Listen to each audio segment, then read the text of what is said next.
तो इलेक्ट्रोकेमिस्ट्री का next lecture है हमारे पास, लेक्चर जिसमें हम पढ़ेंगे इलेक्ट्रोकेमिकल चेंजेस, और इसी के साथ हम पढ़ेंगे इलेक्ट्रोकेमिकल सेल्स क्या होते हैं।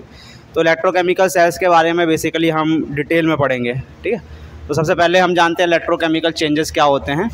So all those chemical changes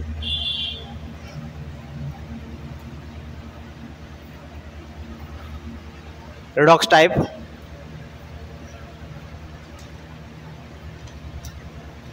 associated with the electricity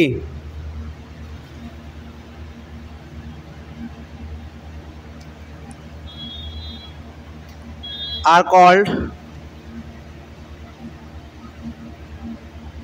electrochemical changes। देखिए वो सभी केमिकल चेंज जिनका संबंध बिजली से, किससे, चाहे हम बिजली देके केमिकल रिएक्शन करवाएं, चाहे केमिकल रिएक्शन से हम बिजली प्राप्त करें, दोनों के बीच में रिलेशन है कि नहीं है। तो इस तरह के चेंजेस क्या कहलाते हैं, इलेक्ट्रोकेमिकल चेंजेस कहलाते हैं, ठीक है। चाहे हम केमिकल रिएक्शन से क्या प्राप्त करें, इलेक्ट्रिसिटी, क्या प्राप्त करें, चाहे हम केमिकल रिएक्शन से क्या प्राप्त करें, इलेक्ट्रिसिटी। और वो डिवाइसेस जिसमें केमिकल रिएक्शन से हमको इलेक्ट्रिसिटी मिलती है उनको हम क्या कहते हैं, सेल्स कहते हैं। जैसे ड्राई सेल हो गया या इलेक्ट्रोकेमिकल सेल हो गया। कैसा सेल हो गया, इलेक्ट्रोकेमिकल सेल्स। तो इलेक्ट्रोकेमिकल सेल भी एक टाइप का सेल है जिसमें केमिकल रिएक्शन के बेसिस पे हमें क्या प्राप्त होती है, इलेक्ट्रिसिटी प्राप्त होती है। तो ये भी आ गया मेरा इलेक्ट्रोकेमिकल चेंज में।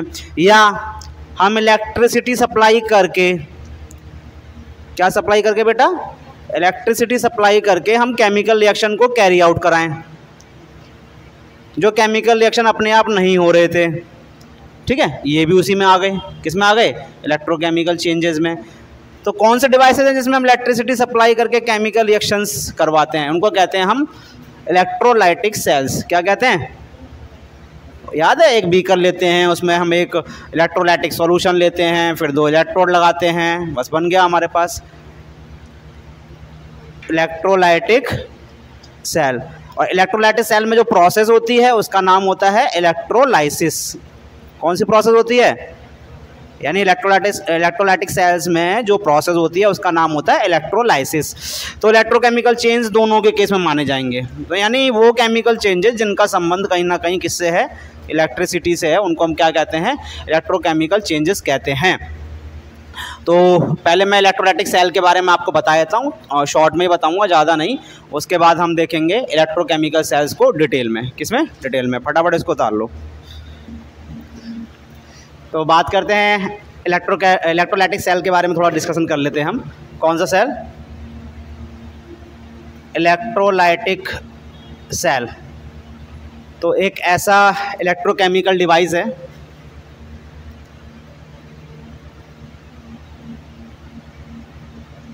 N electrochemical device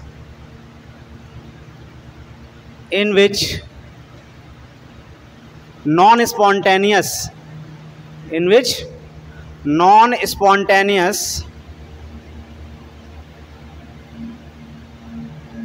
redox reactions।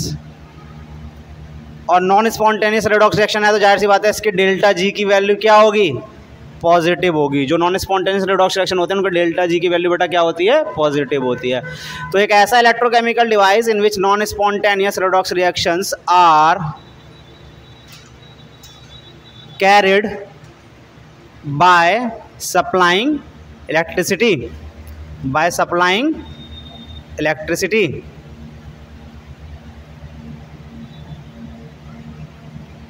तो ये एक इलेक्ट्रोकेमिकल सेल है जिसमें हम जो है इलेक्ट्रिसिटी देकर रिडॉक्स रिएक्शन को कैरी करवाते हैं। और ये रिडॉक्स रिएक्शन नॉन स्पॉन्टेनियस होते हैं, इसलिए हमें सप्लाई करनी पड़ती है इलेक्ट्रिसिटी। और जो प्रोसेस जुड़ी होती है इलेक्ट्रोलाइटिक सेल में, या जिस प्रोसेस पे बेस्ड होते हैं इलेक्ट्रोलाइटिक सेल, उसको इलेक्ट्रोलाइसिस प्रोसेस कहते हैं। The process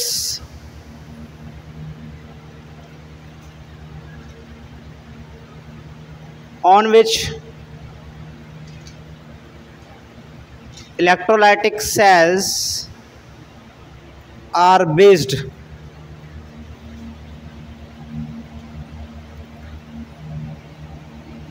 are called is called electrolysis. क्या कहलाती है? इलेक्ट्रोलाइसिस। तो जैसे हम एक एग्जांपल लेते हैं, से इलेक्ट्रोलाइसिस ऑफ NaCl। किसका इलेक्ट्रोलाइसिस? NaCl। तो हमने क्या करना है, NaCl का एक सॉल्यूशन बना लिया हमने, से 1 मोलर कंसंट्रेशन का बना लिया। कितने का बना लिया? 1 मोलर कंसंट्रेशन। ये देखिए हमने बना लिया, ठीक है। तो ये हमने NaCl का सॉल्यूशन बना लिया, NaCl सॉल्यूशन, और इसका कंसंट्रेशन कितना है? 1 मोलर कंसंट्रेशन है, ठीक है। और इसमें 2 प्लेटिनम के इलेक्ट्रोड रख दिए हमने। किसके इलेक्ट्रोड रख दिए? प्लेटिनम के। हम प्लेटिनम के इलेक्ट्रोड का इस्तेमाल इसलिए करते हैं क्योंकि उनका डिकम्पोजिशन या डिग्रेडेशन बहुत कम होता है, यानी केमिकली वो क्या होते हैं? इनर्ट रहते हैं, ठीक है। क्या रहते हैं? इनर्ट। अब हमने क्या करना है, अब हमें पता है कि इसके पास हैं, यहाँ सॉल्यूशन के अंदर Na+ है और क्या है? Cl- है। अब हम क्या करेंगे, इसमें बैटरी कनेक्ट कर देंगे। चलो 3 सेल की बैटरी लगा दी, और एक सेल भी लगा, एक की भी लगा देते हैं, ठीक है। की लगा दी। तो जैसे ही हम की लगाएंगे, ऑन करेंगे, तो ये प्लस, ये माइनस, ये प्लस, ये माइनस, ठीक है। तो आप देखेंगे जो प्लस चार्ज है वो माइनस की तरफ भागते हैं। किधर भागते हैं? यानी कटायन का मूवमेंट माइनस की तरफ होगा, इसलिए इसको कैथोड कहा जाता है। क्या कहा जाता है? कैसे याद रखेंगे? Cation moves to the negative terminus, that why it is called cathode.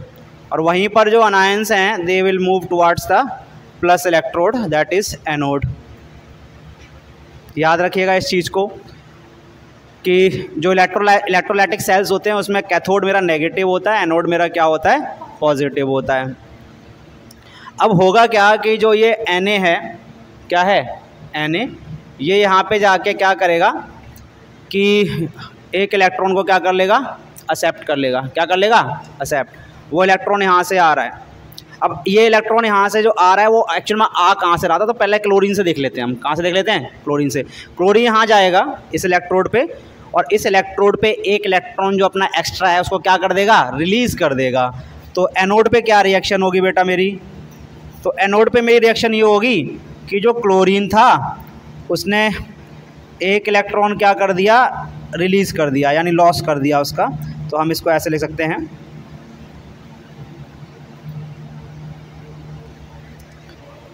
ठीक है। देखिए बैलेंस है दोनों तरफ। आप चाहो तो इस इलेक्ट्रॉन की जगह यहाँ पे लिख सकते हो लॉस्ट 1 इलेक्ट्रॉन। क्या लिख सकते हो? Lost 1 electron.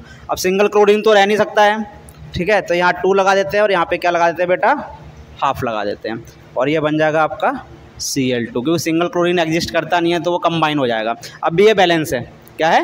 बैलेंस है। अब ये देखो एक इलेक्ट्रॉन यहाँ पे आ गया ये इलेक्ट्रॉन, ये क्या होगा? तुरंत से जो है कहाँ फ्लो कर जाएगा? पॉजिटिव टर्मिनल में बैटरी के। तो जैसे ये एंटर करेगा पॉजिटिव टर्मिनल में, वैसे ही यहाँ से एक इलेक्ट्रॉन रिलीज़ होगा। कहाँ से? नेगेटिव से, और वो यहाँ पे आएगा, ठीक है, ऐसे करके। और यहाँ पे सोडियम आयन बैठे हुए हैं, वो इस इलेक्ट्रॉन को क्या कर लेंगे बेटा? एक्सेप्ट कर लेंगे, और क्या हो जाएंगे? रिड्यूस हो जाएंगे। क्या हो जाएंगे? रिड्यूस, ठीक है। तो कैथोड पे क्या रिएक्शन होगा बेटा? कैथोड पे ये होगा कि जो सोडियम प्लस आयन था, उन्होंने एक इलेक्ट्रॉन जो उसने रिलीज़ किया था वो ले लिया, और किस में बदल गया? Na में बदल गया। तो इस पे चार्ज कितना है? 0। इस पे कितना है? +1। तो क्या हो गया? रिडक्शन हो गया। क्या हो गया?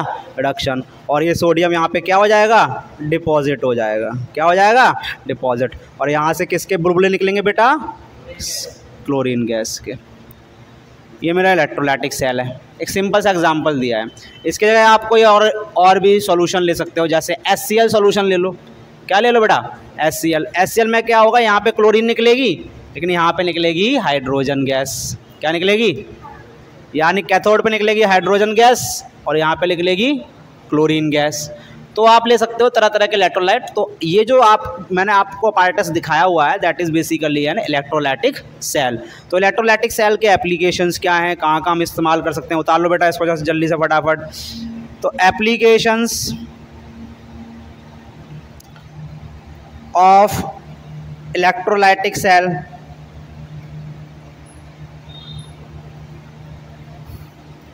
तो पहला है इलेक्ट्रोप्लेटिंग में। किस में इस्तेमाल होती है? इलेक्ट्रोप्लेटिंग में इस्तेमाल कर सकते हैं हम इलेक्ट्रोलाइटिक सेल का, जैसे गैल्वेनाइजेशन हो गया एक्सेट्रा, ठीक है, इलेक्ट्रोप्लेटिंग में। दूसरा इस्तेमाल हो गया हमारे पास प्यूरिफिकेशन ऑफ मेटल्स। किस में इस्तेमाल हो गया? Purification of metals. मेटल्स के प्यूरिफिकेशन में बहुत इस्तेमाल होता है इसका, ठीक है, जैसे एल्युमिनियम, सोडियम वगैरह, एल्युमिनियम, सोडियम, कैल्शियम। तीसरा है in other metallurgical process, in metallurgical processes to extract metals. हमें पता है मेटल्स को एक्सट्रैक्ट करने के लिए बहुत सारी टेक्निक्स का, बहुत सारी प्रोसेस का इस्तेमाल करना पड़ता है। उनमें से कई प्रोसेस जो हैं इस पे बेस्ड होती हैं। किस पे बेस्ड होती हैं? इलेक्ट्रोलाइसिस पे। और इलेक्ट्रोलाइसिस जिस अपैरेटस में कंडक्ट होता है उसको हम कहते हैं इलेक्ट्रोलाइटिक सेल। फिर कुछ केमिकल्स को बनाने में भी इसका इस्तेमाल होता है, ठीक है। मैन्युफैक्चरिंग ऑफ सम केमिकल्स और सम केमिकल्स एंड प्रोडक्ट्स, कुछ प्रोडक्ट्स या केमिकल्स का इस्तेमाल बनाने में होता है, जैसे NaOH हो गया। कौन हो गया? Sodium hydroxide, H2 gas, Cl2 gas etcetera. ये सब प्राप्त करने के लिए हम इसका इस्तेमाल करते हैं, ठीक है। ये इसके एप्लीकेशंस हो गए बेटा। कौन सा वाला?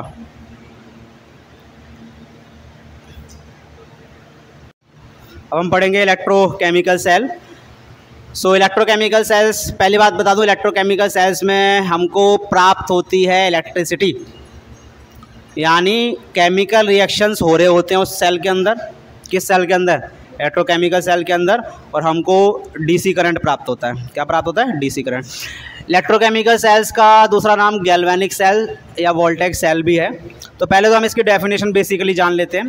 तो इसके अंदर भी कौन से चेंजेस हो रहे हैं? इलेक्ट्रोकेमिकल चेंजेस हो रहे हैं। कौन से चेंजेस हो रहे हैं? तो डेफिनेशन ये है, an electrochemical device in which electricity is produced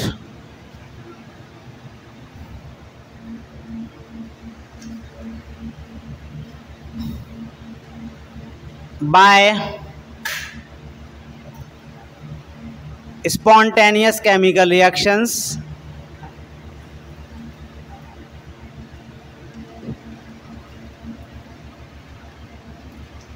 और ये स्पॉन्टेनियस है तो जाहिर सी बात है इनके लिए डेल्टा जी की वैल्यू क्या होगी बेटा? नेगेटिव होगी। और किस टाइप के होंगे spontaneous chemical reaction? Delta G. और किस टाइप के होंगे? रिडॉक्स टाइप के रिएक्शंस, ठीक है। तो यहाँ पे जो इलेक्ट्रिकल वर्क प्राप्त होता है वो हमें गिब्स एनर्जी से प्राप्त होता है। किससे प्राप्त होता है? Gibbs energy. यानी जो इलेक्ट्रिकल एनर्जी प्राप्त होती है, इलेक्ट्रिकल वर्क या energy on behalf of Gibbs energy. कौन सी एनर्जी? गिब्स एनर्जी या फ्री एनर्जी भी कहते हैं इसको। क्या कहते हैं? फ्री एनर्जी, ठीक है। सो इलेक्ट्रोकेमिकल सेल में जाहिर सी बात है हमको प्राप्त हो रही है क्या? इलेक्ट्रिसिटी। और किस बेसिस पे? यानी यहाँ पे केमिकल रिएक्शंस जो हैं, कौन से रिएक्शंस हैं? केमिकल रिएक्शंस जो हैं वो उनकी एनर्जी, केमिकल रिएक्शंस एनर्जी जो है उसका कन्वर्जन हो रहा है किस में? इलेक्ट्रिकल एनर्जी में, ठीक है। सो और भी डिवाइसेस होते हैं जिसमें हमको इलेक्ट्रिसिटी प्राप्त होती है on the basis of chemical reaction, जैसे ड्राई सेल्स हो गए, वेट सेल्स हो गए, फ्यूल सेल्स हो गए। उन्हीं में से हमारा एक इलेक्ट्रोकेमिकल सेल्स है, इसको गैल्वेनिक सेल भी कहते हैं, वोल्टेक सेल भी कहते हैं। और एक एग्जाम्पल इस तरह के सेल का है डैनियल सेल। ओ खिंच रहा है। तो एक एग्जाम्पल है इलेक्ट्रोकेमिकल सेल का।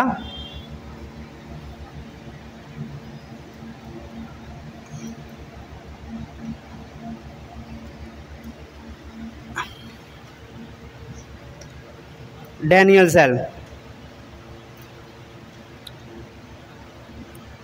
विच वॉज इन्वेंटेड बाय, इसको इन्वेंट करने वाले थे, विच वॉज इन्वेंटेड बाय, कौन से देश के लग रहे हैं भाई साहब, ये नहीं पता नाम से, बाय इंग्लिश केमिस्ट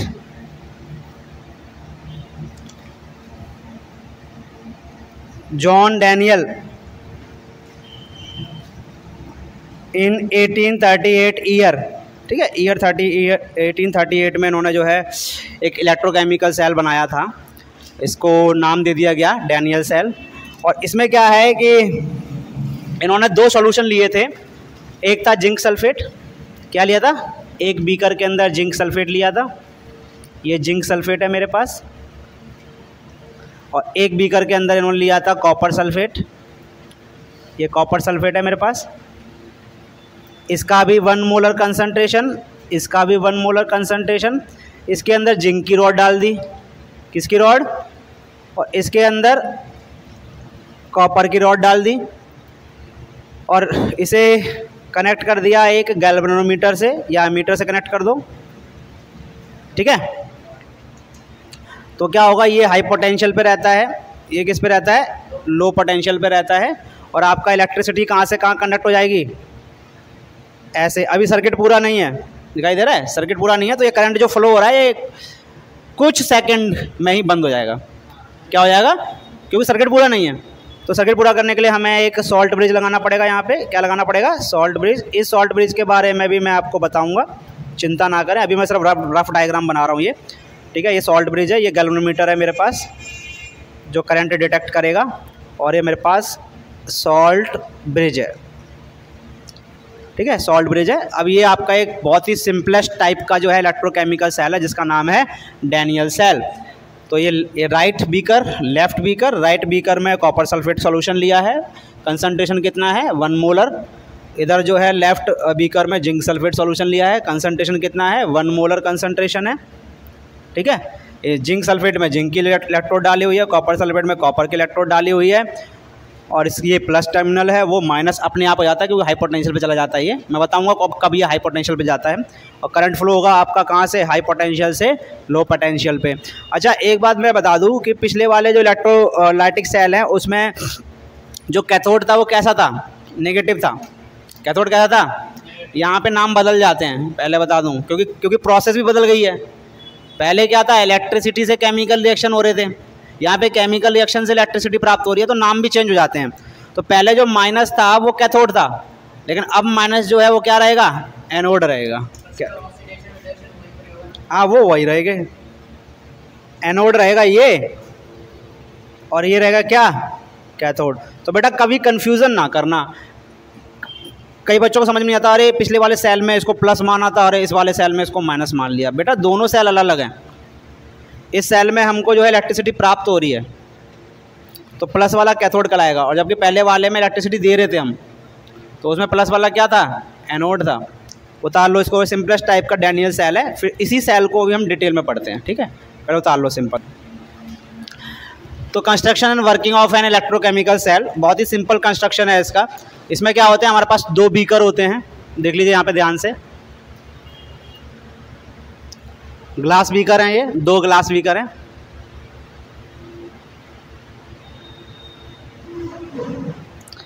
एक बीकर के अंदर हम जिंक सल्फेट ले लेते हैं से, वैसे आप कोई सा भी ले सकते हैं, आप इसके अंदर कॉपर सल्फेट भी ले सकते हैं, इसके अंदर कॉपर सल्फेट ले सकते हैं, और यहाँ पे सिल्वर नाइट्रेट ले सकते हैं। अभी मैं यहाँ पे जिंक सल्फेट ले रहा हूँ, और 1 m कंसंट्रेशन, और इसके अंदर ले रहा हूँ मैं कॉपर सल्फेट, इसका भी क्या ले रहा हूँ मैं, 1 मोलर कंसंट्रेशन, ठीक है। अब जो भी आपने सॉल्ट लिया है, इसके अंदर जो भी सॉल्ट लिया है, उसमें जो मेटेलिक पार्ट था उसी मेटल की रॉड लगानी है आपको, याद रखिएगा। तो यहाँ पे मेटेलिक पार्ट क्या था, जिंक, मेटेलिक आयन, तो जिंक की रॉड लगानी है आपको।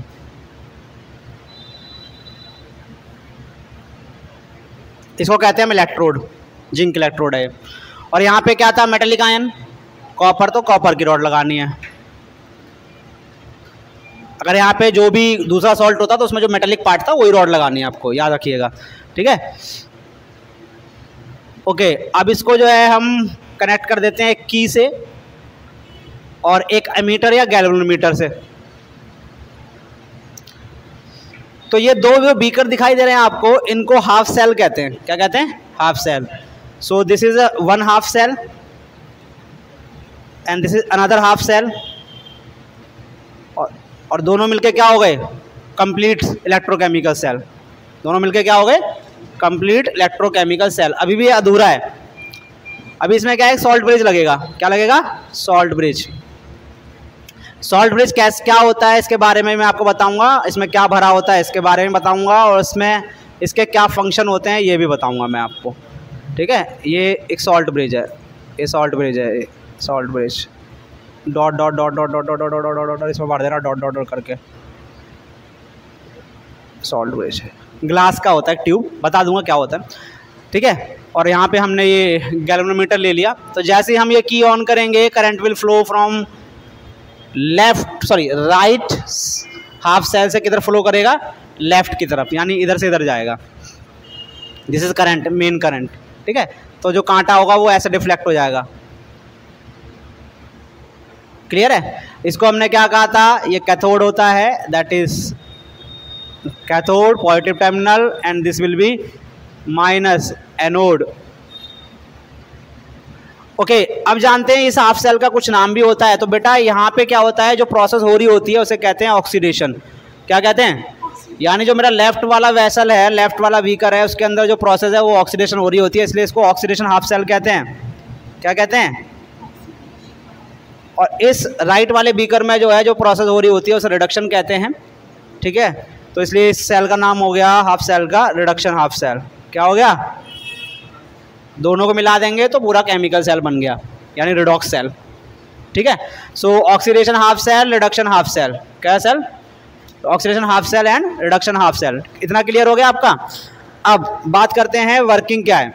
क्या है? वर्किंग। वर्किंग जान लेते हैं कैसे वर्क करता है। तो कंस्ट्रक्शन में लिख लेते हैं पहले हम। कंस्ट्रक्शन में एन इलेक्ट्रोकेमिकल सेल, इसके अंदर पहला पार्ट हमारे पास होता है half sales.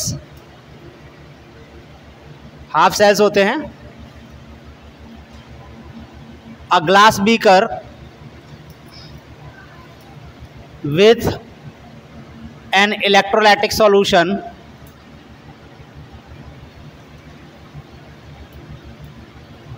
And an electrode, ठीक है। So there are two half cells, there are two half cells. एक होता है आपके पास ऑक्सीडेशन हाफ सेल पहला, और दूसरा होता है रिडक्शन हाफ सेल।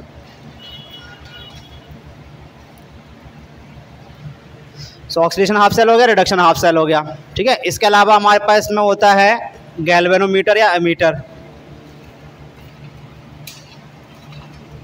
गैल्वेनोमीटर या एमीटर किसके लिए होता है? To detect the electric current, to detect and measure the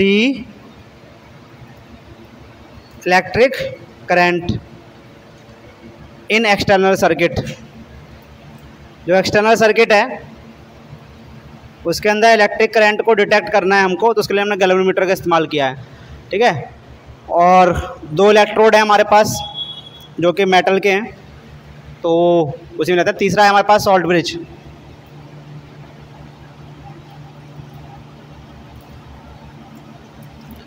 salt bridge है तीसरा। सॉल्ट ब्रिज के बारे में डिटेल में जानेंगे क्या है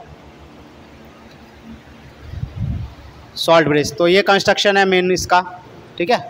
एक की रह गई, की भी लिख लेना, कोई बात नहीं, मेन तो लिखवा दिया मैंने। तो अब वर्किंग देखते जरा हम, इलेक्ट्रोकेमिकल सेल की वर्किंग क्या है बेटा। तो देखिए यहाँ पे सबसे पहले हम लेफ्ट वाला वेसल लेते हैं, यानी ऑक्सीडेशन हाफ सेल लेते हैं। तो ऑक्सीडेशन हाफ सेल में क्या हो रहा है देख लीजिए आप पहले। तो यहाँ पे दो तरह के आयंस हैं, एक है जिंक 2+ और SO4 2-। लेकिन यहाँ पे होगा क्या, यहाँ पे होगा ये कि यहाँ पे जो जिंक के एटम्स हैं किसके अंदर, इलेक्ट्रोड के अंदर, जो जिंक के एटम इलेक्ट्रोड के अंदर ये 2 इलेक्ट्रॉन लूज कर देंगे, छोड़ देंगे। यानी जो जिंक के एटम है सॉलिड स्टेट में, भाई इलेक्ट्रोड के अंदर सॉलिड फॉर्म में थे, ये क्या करेंगे 2 इलेक्ट्रॉन लॉस्ट कर देंगे और किस में बदल जाएंगे, Zn2+ में। कौन सी प्रोसेस हो गई बेटा, ये ऑक्सीडेशन। ठीक है, इसको हम ऐसे भी लिख सकते हैं Zn solid Zn2+ aqueous plus में 2 इलेक्ट्रॉन्स। तो ये जो है Zn एटम ये बदल जाएगा किस में, आयन में, और कहाँ चला जाएगा, सॉल्यूशन के अंदर। कहाँ चला जाएगा, सॉल्यूशन के अंदर। और ये 2 इलेक्ट्रॉन जो इसने रिलीज किए थे ये इलेक्ट्रोड पे रह जाएंगे और फ्लो करने लगेंगे किधर, प्लस की तरफ। किधर फ्लो करने लगेंगे, प्लस, यानी इधर जाने लगेंगे और यहाँ आ जाएंगे। 2 इलेक्ट्रॉन यहाँ आ गए। अब यहाँ पे 2 इलेक्ट्रॉन आ चुके हैं। अब इसके पास है ना बहुत सारे कॉपर के आयंस हैं। किसके आयंस हैं भाई, सल्फेट के भी हैं, ऐसी बात नहीं है, लेकिन कॉपर के आयंस भी हैं बहुत सारे। वो कॉपर के आयन भूखे बैठे हैं 2 इलेक्ट्रॉन के, सॉरी हाँ 2 इलेक्ट्रॉन के। वो क्या करेंगे, इसको ग्रैब कर लेंगे। क्या कर लेंगे, ग्रैब, और क्या हो जाएंगे, रिड्यूस।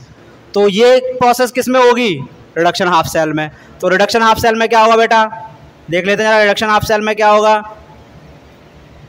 रिडक्शन हाफ सेल, तो रिडक्शन हाफ सेल में जिंक ने जो 2 इलेक्ट्रॉन छोड़े थे वो कॉपर आयंस जो कि किसके अंदर थे, सॉल्यूशन में, किस फॉर्म में थे, एक्वस, वो उन 2 इलेक्ट्रॉन को एक्सेप्ट कर लेंगे और किस में बदल जाएंगे, कॉपर सॉलिड में। किस में बदल जाएंगे, कॉपर सॉलिड में।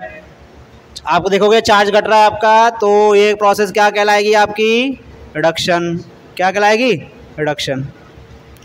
तो इसका मतलब है कॉपर यहाँ पे जमा होता रहेगा तो ये इलेक्ट्रोड कैसा हो जाएगा, मोटा। कैसा हो जाएगा, मोटा, कॉपर जमा हो रहा है यहाँ। और इसमें से जिंक के एटम्स बाहर निकलते रहेंगे आयंस के फॉर्म में, तो ये ख़त्म होता रहेगा, ये ख़त्म होता रहेगा, ऐसे डिग्रेड हो जाएगा ये। ठीक है, ये प्रोसेस कंटिन्यू रहेगी। इलेक्ट्रॉन जो है आपका माइनस से प्लस भागता रहेगा और करंट आपका प्लस से माइनस फ्लो होता रहेगा।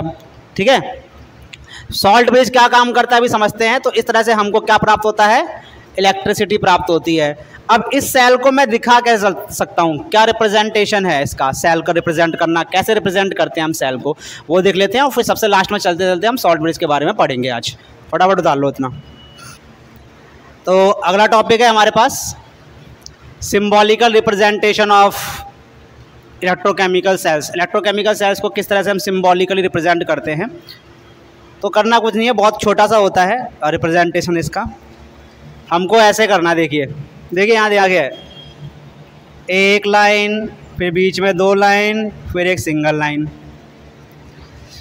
इस लाइन के इधर लिखना है आपको, इस लाइन के दोनों तरफ जो है आपको ऑक्सीडेशन हाफ सेल लिखना है।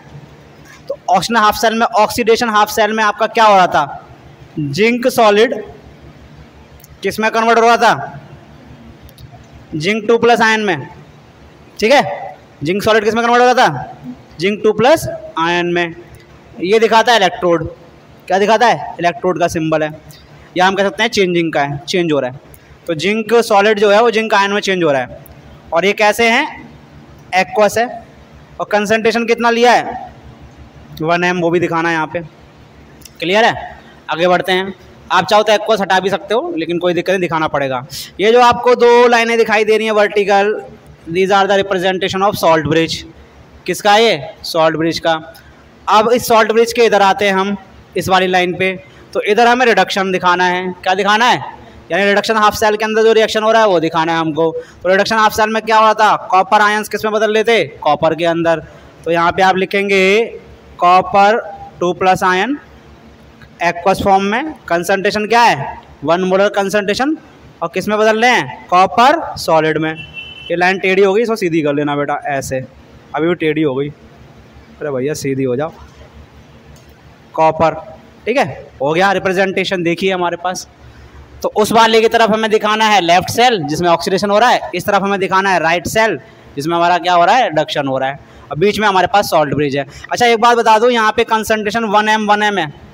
जब आपके दोनों सॉल्यूशन की कंसंट्रेशन 1m होती है और टेम्परेचर 298 होता है, यानी जब आपकी कंसंट्रेशन 1m होती है, टेम्परेचर जो है वो 298 केल्विन होता है, एंड आपका जो प्रेशर होता है वो 1 बार होता है, तो इस कंडीशन को हम कहते हैं standard condition for electrolytic solution.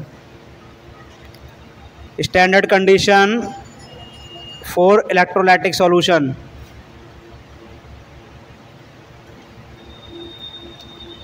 और अगर आपका कंसंट्रेशन 1m नहीं है चाहे किसी भी एक का, तो वो नॉन स्टैंडर्ड कंडीशन है। कैसी कंडीशन है? और स्टैंडर्ड कंडीशन में जो भी हम आगे वोल्टेज वगैरह पढ़ेंगे, जो भी पोटेंशियल वगैरह पढ़ेंगे, उसके ऊपर एक सिंबल लग जाता है इस तरह से। इस सिंबल का मतलब है स्टैंडर्ड कंडीशंस। क्या मतलब है? Standard condition. दोबारा समझ लीजिए, जब दोनों आयंस का कंसंट्रेशन या दोनों सॉल्यूशन का कंसंट्रेशन क्या हो 1 मोलर हो, टेम्परेचर 298 केल्विन हो, प्रेशर 1 बार हो, तो इस कंडीशन को हम कहते हैं standard condition for electrolytic solution. ठीक है। और इसके केस में हम जो भी हम फिजिकल क्वांटिटीज़ लेंगे उसके ऊपर ये सिंबल लगाएंगे इस तरह से।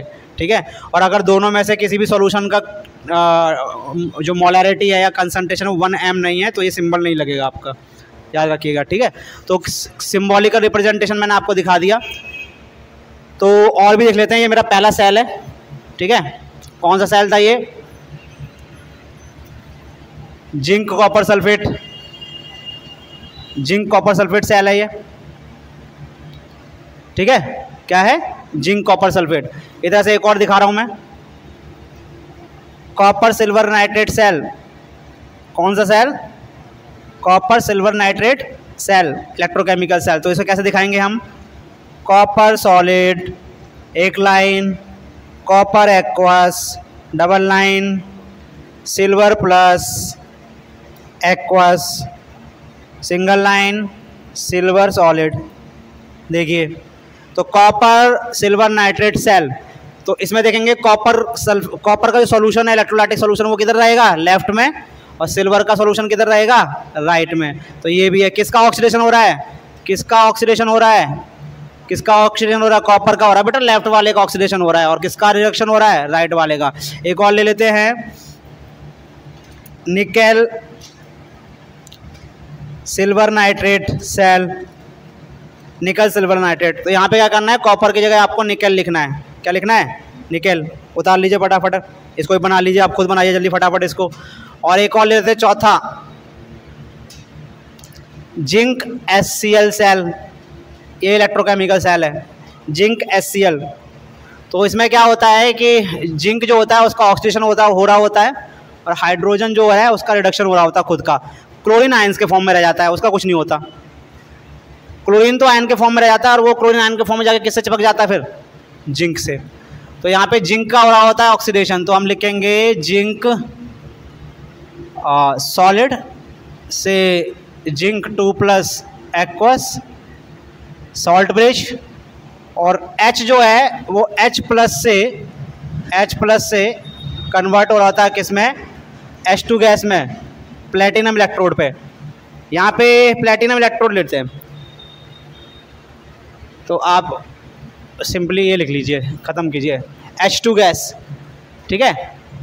तो यहाँ पे जिंक का ऑक्सीडेशन हो रहा है और H+ का क्या हो रहा है? रिडक्शन हो रहा है। ठीक है। तो आप अलग अलग रिएक्शन भी लिख सकते हैं यहाँ पे। Zn2+ से 2E- कहाँ पे हो रहा है ये रिएक्शन? कहाँ पे हो रहा है? एनोड पे। कहाँ पे हो रहा है? एनोड पे।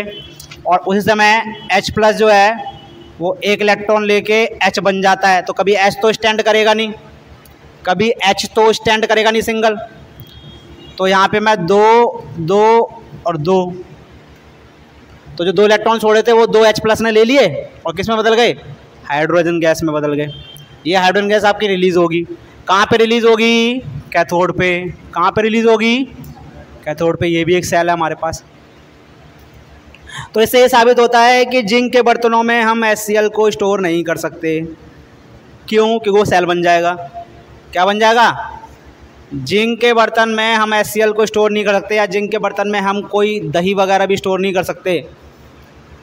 उसमें क्या होगा कि आपका वो एक इलेक्ट्रोकेमिकल सेल की तरह काम करने लगेगा। और कौन सी गैस रिलीज होगी? H2 गैस रिलीज होगी, जो कि क्या होती है? जहरीली, मतलब सही नहीं होती हमारे लिए, नॉट गुड, हमें बीमार कर देगी। इसलिए इस तरह के सवाल पूछे जाते हैं, क्या XYZ केमिकल को हम इस मेटल के बर्तन में रख सकते हैं? तो ये भी मैं अब सिखाऊंगा आपको कैसे निकालते हैं इस चीज़ को। तो यहाँ पे एक चीज़ सीख लीजिए, जिंक के बर्तनों में खट्टी चीज़ें नहीं रख सकते, जैसे HCl वगैरह हो गया। एसिड्स को नहीं रख सकते, क्योंकि अगर एसिड को रखोगे तो वहाँ से जो है रिएक्शन शुरू हो जाएगा, वो एक इलेक्ट्रोकेमिकल सेल की तरह काम करेगा और वहाँ से H2 गैस निकलेगी। कैसी गैस निकलेगी? H2 gas. तो अब बात करते हैं सॉल्ट ब्रिज का पर्पज़ क्या होता है। मिटा देता हूँ सारा, ये जल्दी उतार लो। तो लास्ट टॉपिक आज की क्लास का है हमारा salt bridge and its application. Salt bridge क्या होता है, कैसे डिज़ाइन होता है और इसका क्या यूज़ होता है, मतलब इसका एप्लीकेशन क्या होता है, क्या काम करता है ये इलेक्ट्रोकेमिकल सेल में, उसके बारे में जान लेते हैं। तो सबसे पहले हम एक इलेक्ट्रोकेमिकल सेल लेते हैं जिसमें सॉल्ट ब्रिज है ही नहीं, जिसमें सॉल्ट ब्रिज है ही नहीं। तो जरा देखते हैं कि जब सॉल्ट ब्रिज नहीं होता है तो इलेक्ट्रोकेमिकल सेल किस तरह से वर्क करता है। तो देखिए, जैसे ही मैं की ऑन करूँगा, यहाँ पे करंट फ्लो होगा, कहाँ से? प्लस से माइनस, ठीक है। और यहाँ से एक जिंक का एटम जो है कन्वर्ट हो जाएगा किस में? जिंक आयन में। जिंक का एटम किस में कन्वर्ट हो जाएगा? जिंक आयन में। ऑक्सीडेशन हो रहा है। और उसी समय यहाँ पे कॉपर का जो आयन है वो कन्वर्ट हो जाएगा किस में? कॉपर एटम में। किस में कन्वर्ट हो जाएगा? कॉपर एटम में। ये प्रोसेस कंटिन्यू रहेगी आपकी और करंट फ्लो होगा, लेकिन ये करंट फ्लो कुछ ही देर के लिए होगा। कैसे होगा देखिए, जब जिंक एटम जो है ऑक्सीडाइज हो जाएगा जिंक आयन में, तो पहले जिंक सल्फेट था इसके अंदर, जिसमें जिंक के पार्टिकल्स, आयंस के पार्टिकल और सल्फेट आयंस के पार्टिकल की क्वांटिटी क्या थी? सेम थी। क्योंकि जिंक सल्फेट अगर था अंदर तो जितने जिंक के आयन थे उतने किसके आयन थे? सल्फेट के आयन थे, ठीक है। उसके बाद क्या है कि जिंक जो है आयंस में कन्वर्ट हो रहा है, तो किसकी मात्रा बढ़ रही है? आयंस की। कौन से वाले आयंस की? जिंक के आयंस की। यानी पॉजिटिव चार्ज बढ़ रहा है, जबकि नेगेटिव चार्ज सल्फेट वाला उतना ही है। तो होगा क्या? सल्फेट की संख्या कम रह जाएगी और जिंक आयंस की संख्या क्या हो जाएगी? बढ़ जाएगी। जब जिंक आयंस की संख्या बढ़ जाएगी तो जिंक आयंस यहाँ पे इकट्ठा होना शुरू कर देंगे। जिंक आयंस यहाँ पे इकट्ठा होना शुरू कर देंगे। बेटा इसके अंदर मैंने मान लो 1000 पार्टिकल लिए हैं जिंक सल्फेट के, तो जिंक आयन के पार्टिकल कितने हो गए? 1000। सल्फेट आयन के पार्टिकल कितने हो गए? 1000। अब प्रोसेस शुरू हुई तो जिंक एटम आयन में बदल गया, तो जिंक आयन की संख्या अब 1000 बचेगी क्या? नहीं, वो बढ़ जाएगी। तो पॉजिटिव चार्ज बढ़ चुका है, किसके मुकाबले में? नेगेटिव चार्ज के। और ये पॉजिटिव चार्ज यहाँ इकट्ठा होने लगेगा। कौन सा वाला? जिंक आयंस, मतलब जिंक आयंस यहाँ इकट्ठा होने लगेंगे। और जो इलेक्ट्रॉन रिलीज किया था वो ऊपर भागने की कोशिश करेगा, तो ये भागने नहीं देंगे। यानी जो फ्री इलेक्ट्रॉन्स थे वो ऊपर जाने की कोशिश करेंगे, तो ये जो आयंस इकट्ठे हो गए थे यहाँ पे, ये इसको ऊपर जाने से क्या करेंगे? रोकेंगे। क्लियर हो गया इतना? इसी तरह से यहाँ पे क्या होगा, जो अंदर कॉपर के आयंस थे वो किस में कन्वर्ट हो रहे हैं? कॉपर एटम में। तो कॉपर आयंस की संख्या कम हो रही है, जबकि सल्फेट आयन उतने ही है, तो नेगेटिव चार्ज बढ़ रहा है। क्या बढ़ रहा है? क्यों? क्योंकि कॉपर आयन खत्म होते जा रहे हैं धीरे धीरे। कॉपर आयन क्या हो रहे हैं? पहले 1000 थे, अब 600 बचे, अब 400 बचे, जबकि सल्फेट आयन 1000 ही हैं। तो कौन सा चार्ज बढ़ गया है? नेगेटिव। कौन सा चार्ज कम हो गया है? पॉजिटिव। तो होगा क्या कि यहाँ पे सल्फेट आयन इकट्ठे हो जाएंगे बहुत सारे इसके पास, और ये सल्फेट आयन जो है, जो ऊपर से इलेक्ट्रॉन आ रहे हैं उनको रोकेंगे आने से। क्यों? Negative charge repel. तो इलेक्ट्रॉन का फ्लो बाधित हो जाएगा। क्या हो जाएगा? बाधित। यानी इलेक्ट्रॉन यहाँ से निकल के ऐसे आने में मुश्किल होगी उनको, और फिर कुछ समय बाद आके वो आना बंद ही कर देंगे। कुछ समय बाद क्या होंगे? वो आना बंद कर देंगे, और आपका करंट क्या हो जाएगा? 0। यानी सेल स्टॉप वर्किंग। तो इस समस्या का समाधान क्या है? इस समस्या का समाधान ये है कि हम इसमें जो है एक सॉल्ट ब्रिज लगा देते हैं। क्या लगा देते हैं? Salt bridge. अब सॉल्ट ब्रिज क्या होता है देख लीजिए। ए salt bridge is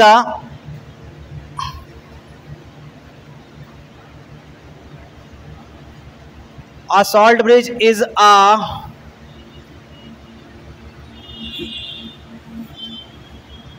U-shaped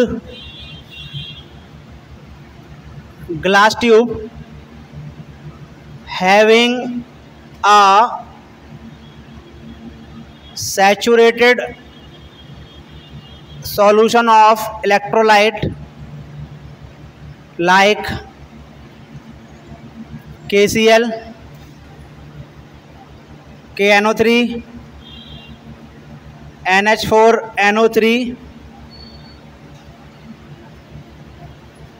which is made semi-solid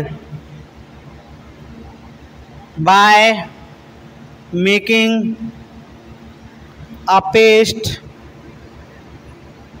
in agar jelly और जेलेटिन। तो देखिए ये जो सॉल्ट ब्रिज होता है इसमें एक आपकी यू शेप की ग्लास ट्यूब होती है जिसके अंदर हम एक इलेक्ट्रोलाइटिक सॉल्यूशन भर देते हैं, KCl का, KNO3 का, कोई सा भी एक ले सकते हैं हम इसमें से। और ये सैचुरेटेड होता है। कैसा होता है? सैचुरेटेड, मतलब जितना लिमिट थी उतना घोल चुके हम। और इसको है ना हम सेमी सॉलिड फॉर्म में कर देते हैं। जैसे हमारा टूथपेस्ट होता है ना, वैसा पेस्ट बना देते हैं इसका। तो ऐसा पेस्ट बनेगा कैसे? तो हम अगर जेली चिपचिपा पदार्थ होता है उसके अंदर इसको डिसॉल्व करके एक पेस्ट बना देते हैं। क्या बना देते हैं? पेस्ट। क्योंकि अगर ये ज़्यादा लिक्विड रहेगा तो बह जाएगा, यहाँ से क्या हो जाएगा? बह जाएगा। तो पेस्ट की तरह हो जाता है। क्या होता है? पेस्ट की तरह। और इसके जो दोनों एंड हैं यहाँ पे हम रुई लगा देते हैं या कॉटन लगा देते हैं। क्या लगाते हैं? रुई या कॉटन लगा देते हैं ताकि वो गिरे ना नीचे, क्या ना हो, गिरे ना। अब ये तो हो गया हमारे पास सॉल्ट ब्रिज का कंस्ट्रक्शन या अब वर्किंग जान लेते हैं इसकी। वर्क कैसे करता है? तो स्टॉप राइटिंग, पहले स्टॉप राइटिंग समझ लो। अब इसके अंदर दो आयन है, एक K+ है और एक क्या है? Cl- है। क्लियर हो गया? अभी यहाँ पे किसकी संख्या बढ़ रही थी? Zn2+ आयन की। तो होगा क्या कि यहाँ से Cl- आयन इधर भागेंगे, भागे। अब ये Cl- आयन क्या करेंगे? जिंक आयन के साथ इंटर आयनिक बॉन्ड बना लेंगे और जो प्लस का इफेक्ट है उसको कम कर देंगे। कर देंगे नहीं कर देंगे भाई? जिंक आयन के लिए अब नेगेटिव आयन आ गया ना, उसके चार्ज को क्या करने के लिए?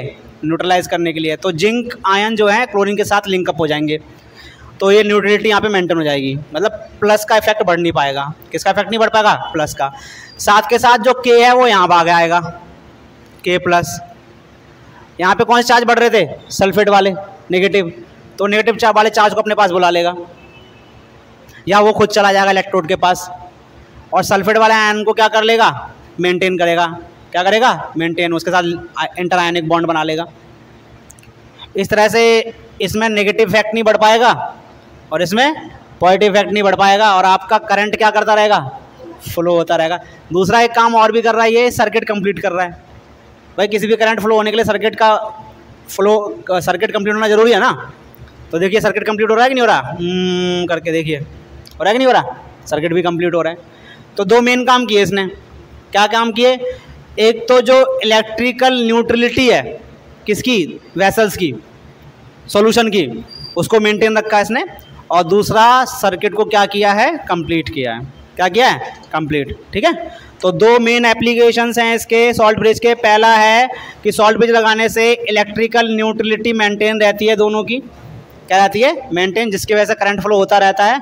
दूसरा सर्किट को कंप्लीट करता है। ये किसको कंप्लीट करता है? सर्किट को कंप्लीट करता है। तो आज का हमारा यहीं पे ख़त्म हो रहा है। ठीक है बेटा।